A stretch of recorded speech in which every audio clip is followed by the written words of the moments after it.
एक छोटा लड़का लकड़ी का डंडा दूर फेंकता है, जो लगभग इलाके के गुंडे जबू को लग जाता है।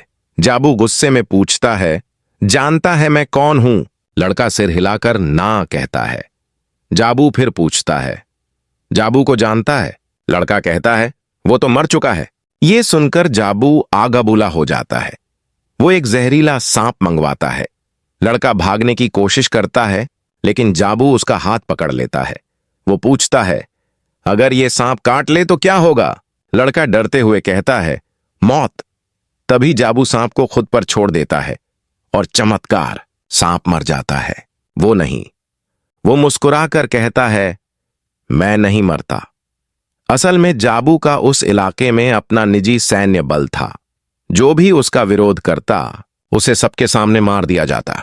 यहां तक कि सरकारी अफसर भी उसके इशारों पर चलते।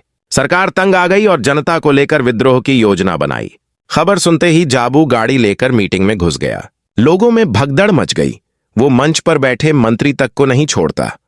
वो मंत्री को धमकाता है, ये इलाका, ये सत्ता सब मेरा है। ये तो बस चेतावनी थी। लेकिन मंत्री ने हार नहीं मानी।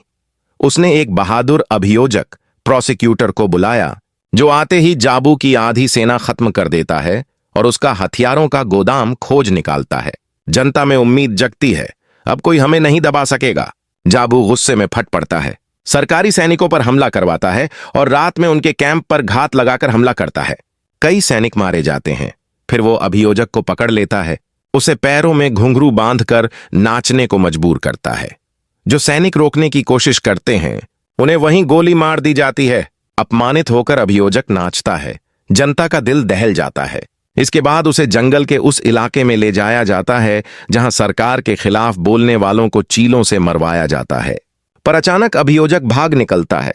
गोलियों की बारिश के बीच अपने भाई राम को फोन करता है, लोकेशन भेजता है और पकड़ा जाता है। उसे फांसी के मंच पर लाया जाता है, पर उसका भाई राम रास्ते में सब उड़ा देता है। आखिरकार राम भी पकड़ लिया जाता है, 4 जंजीरों से बांधा जाता है। लेकिन वो मुस्कुराता है और कहता है, मैं यहां फंसने नहीं, मारने आया हूं। वो जंजीरें तोड़ देता है, चारों ओर दुश्मनों को पटक पटक कर मारता है। सैकड़ों आदमी ढेर हो जाते हैं। जाबू का सबसे ताकतवर योद्धा भी उसका कुछ नहीं बिगाड़ पाता। फिर दोनों भाइयों की भिड़ंत होती है। राम कहता है, 1 मिनट में मारूं या 10 में डराऊं?